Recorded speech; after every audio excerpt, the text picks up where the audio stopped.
Hello, this is wmpyr, here to talk about the angles of attack. So, in Filipino martial arts, one of the first things that we learn is the angles of attack. What is it? It's basically a form or forms. There's a million of them out there, and basically, if you understand the concept behind it, there could be a million more. So it's infinite, right? And each practitioner that I met that has trained in Filipino martial arts, each person had their own version of the angles of attack forms because, different schools do things a little bit differently. And that's okay. There's nothing wrong with that. So it is forms. Think of it kind of like as a map, right? And it teaches you angle of attack. It's really that simple. It's very direct. So when you're practicing with a stick, and that's the recommended. Usually you start with a stick, and you use the stick to follow this form. And those are the angles of attack. So it could be a diagonal down, horizontal, vertical, and whatnot. Okay. So the angles of attack, a lot of people know it. And like in the tactical community, I just saw a video where these guys, they were training with these tactical knives, and they were doing the form, and they were seeing the benefit of the form. So I highly recommend it. It's a very, very good system. Filipino martial arts to me is very clever, and it's genius in the way they do things because the idea here is that in order to become good, you have to get reps. And the more reps you have, the better you're going to become. So that's just, it's like if you're going to be good at grappling, you need to have mat time, period. There is no ifs, ands, or buts about it. So it's kind of the same thing. You need to have repetitions, period. Lots and lots and lots and lots of repetitions. People have no idea how much repetitions you need. So in the Filipino martial arts method, they're very, very smart because what they're doing here is you're doing the same moves, the angles of attack forms, over and over and over, and you get to switch weapons. And that keeps it fresh and exciting. But you're still doing the same moves, so you're still getting the same muscle memory, but you get to switch and use a stick, a tactical baton, a machete, a tactical knife, tactical flashlight, improvised weapons, even empty hand. There's a lot. There you could do fist punching, you could do scraping with the knuckles, you could do hammer fist, you could go this way, leopard's fist, claw, chops, palm strike, palm slaps. I mean, just with the hand alone, there's tons. So you're still doing the same moves, but you get to change the weapon, change the tool. And man, that makes it fun and exciting and very versatile at the same time. So that's super, super smart, I think. So that's a very good form. The other thing to think about is like in other martial arts styles, and I don't mean to put down other styles, okay? I'm just saying this is the difference. And in other styles, they may focus more on the target, which the good thing about that is very easy to understand. It's like, where do I attack? Oh, you want to attack the eyes. Oh, attack the nose, attack the chin, attack the throat. They're very, very specific where you want to attack. So that's easy to understand. Sometimes I see people, I teach them the angles of attack and they go, okay, that's great. Where do I attack? And I go, well, what do you mean? And they're like, yeah, what do I actually hit? And I'm like, you just follow the angles of attack and you hit whatever you want. It's almost like you have see-through paper and you make those lines, whatever, diagonal, side to side or whatever, and you put that onto wherever the opponent is. So if the opponent's like this, or the opponent's like that, or the opponent's like this, or whatever, you put that clear paper onto the guy, and then now you see the lines on him, and that's what you attack. It's that simple. But yeah, but some people, they get a little bit more confused by that because they want to know the actual targets. The bad thing about actual targets, like you going, okay, I'm going to go for a throat, it may not be open. That shot may not be available. Whereas with the angles of attack, it's a lot more easier for you to adapt to the opponent. So adapt and overcome. That's why this is Filipino martial arts is very, very closely tied to military combatives. And once again, to me, that's awesome. I really dig that. And the way they teach you those angles of attack is they're focusing on flow. They want you to flow and adapt. Flow is become smooth. And so you're doing these angles of attack, boom, boom, boom, boom. So you're not fixated on the throat or, the eyes or the temple. You're not fixated on that. It's you're flowing and you take whatever. So I like that a lot. It's different. Like I said, there's pros and cons to both. Okay.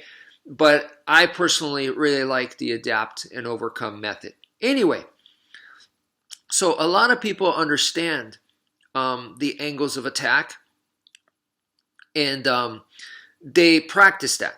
Good for you. And I see a lot of people also teaching it on YouTube, so that's awesome. It's becoming more and more well-known, widespread. Great. Okay.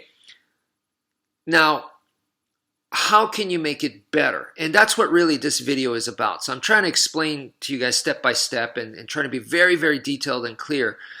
But yeah, so to become better, instead of, the angles of attack, a lot of people know it. Okay, so what's next?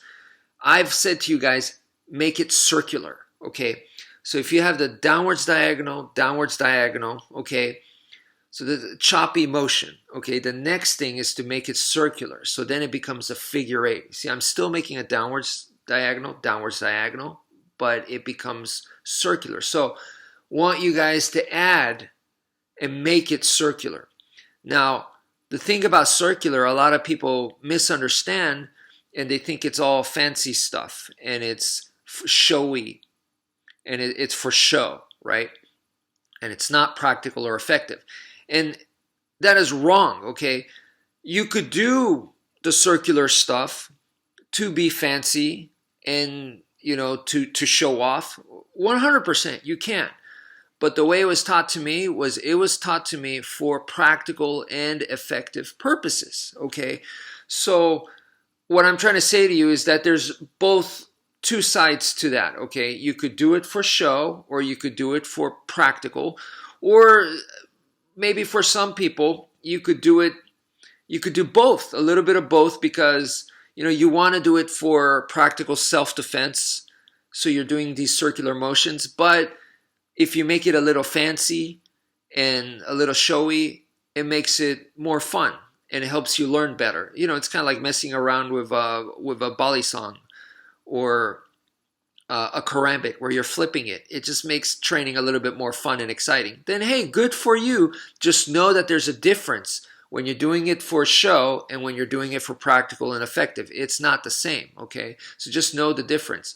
What I teach on my channel is I teach you guys, this is 100% for self-defense, for practical and effective purposes. I don't teach showy stuff. I don't know the showy stuff, okay? I've seen some amazing stuff where people could make the stick twirl off their arm, and it flips over their hand and stuff like that. I don't do that. I don't practice that. I couldn't tell you how to do that. Or throwing it and catching it, making it flip and do all this crazy stuff, So once again, I don't practice that stuff. But everything that I do, all the circular motions, the twirls and all that, I do it for practical and effective purposes. Okay, so please understand that the circular motions can be done for combat, and that's what I teach you guys. That's what I recommend. The other thing you can do is like this. These are all slashes, these angles of attack. When you do it with a stick or when you do it with a blade, they're slashing motions, okay? And I've said to you guys for many years that all the slashes can be replaced with stabs. So you're still doing the same angle of attack, but it's a stab, okay? So it could be this way, so boom, but I am stabbing rather than slashing. So that's definitely the next area to work on. So the circular motions and then replacing the slashes with the stabs. Okay, what's next? And what's next after that is many years ago, I saw this book. I got this book from the library. It was a Filipino martial arts book. I apologize. I don't remember the title. I don't remember the author's name. I think the guy was Middle Eastern, it was a Filipino martial arts textbook. It was a nice book. I remember the cover being the book was white, and the guy, it was like a photograph of the guy with the stick or something like that. And yeah, I apologize. I don't remember the details about it. But in the book, one thing that really stood out to me was that he said he used the word vector. Now, I've used the word vector before, but in a different context, different meaning. What this guy's talking about is he used the word vector for the angles of attack, okay?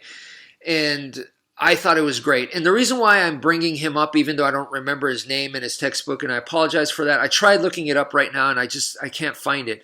But I think a lot of people on YouTube, when they're teaching martial arts and stuff, they're doing it kind of incorrectly where, you know, if it's not yours, you need to give credit. Where did it come from? Where did this knowledge, where did this material, technique, whatever, where did this come from? And I'm trying to tell you guys, you know, as much as possible.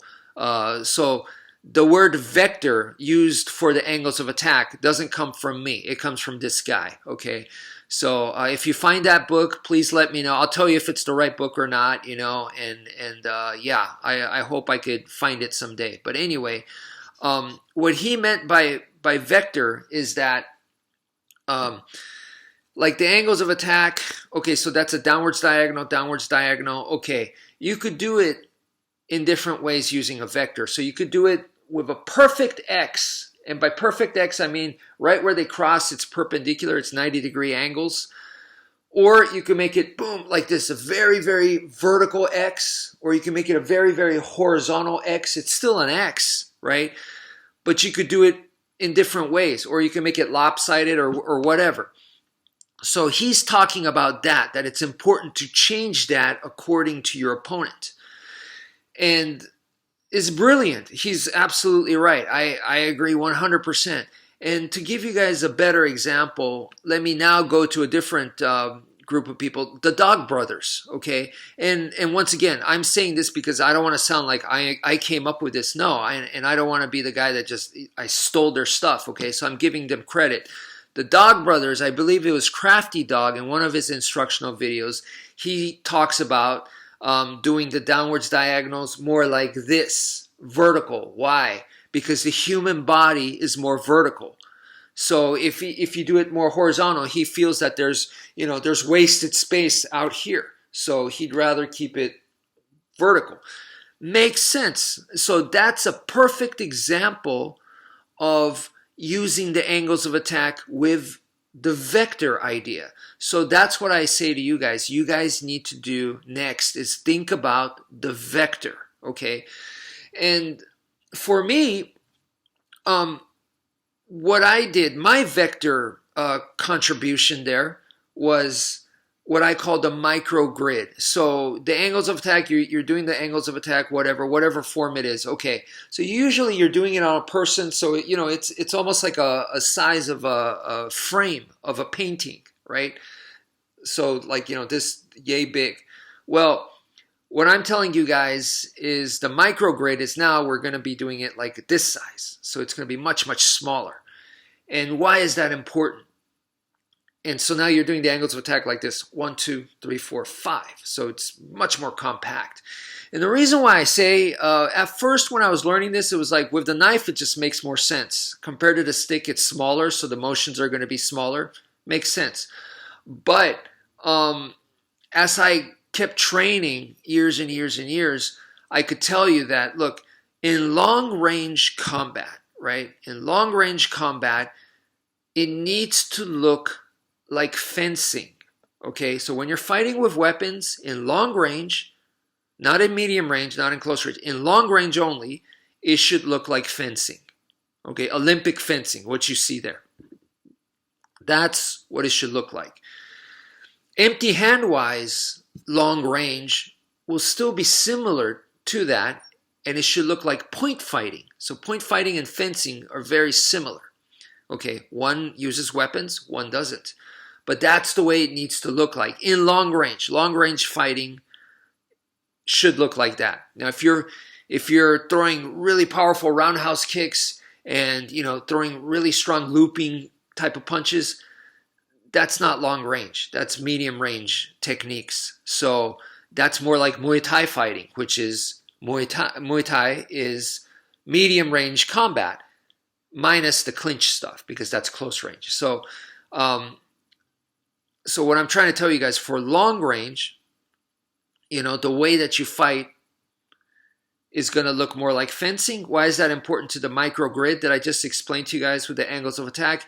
Is that there's no real terminology for it, so I'll just make one up, and I'll call it the sniper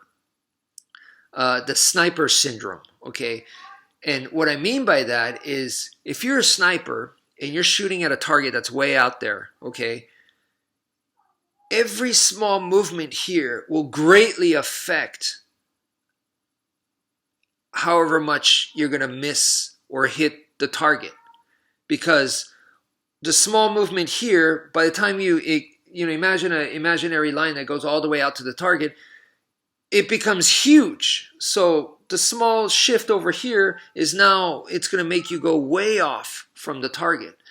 So that's the sniper syndrome, and that's the same in long range. So in long range, I need to keep it compact, because if I go too far off, now I'm going to be way off because we are in long range because of the distance. So for me to recover, or if the enemy sidestepped or evaded my attack, then for me to recover from that, I need to keep it much, much smaller and much more precise. So you see fencers, when they train for amazing amounts of accuracy and precision. And that is the same idea from fencing that we're going to be applying for Filipino combat in the angles of attack. So that's my contribution to you guys, is to learn the microgrid. And the microgrid can also be applied in close range, because now in close range, when the opponent's like right here, his face is like right here against me, then now I could do the grinding stuff. And when I'm grinding, I am using the microgrid. So, yeah, that is the angles of attack. What I highly recommend is think about the vector. Now, you may find something different for the vector. But for me, it was the microgrid. For the Dog Brothers, they found, to do this. So anyway, that's it for now. Thank you for viewing, and take care, folks.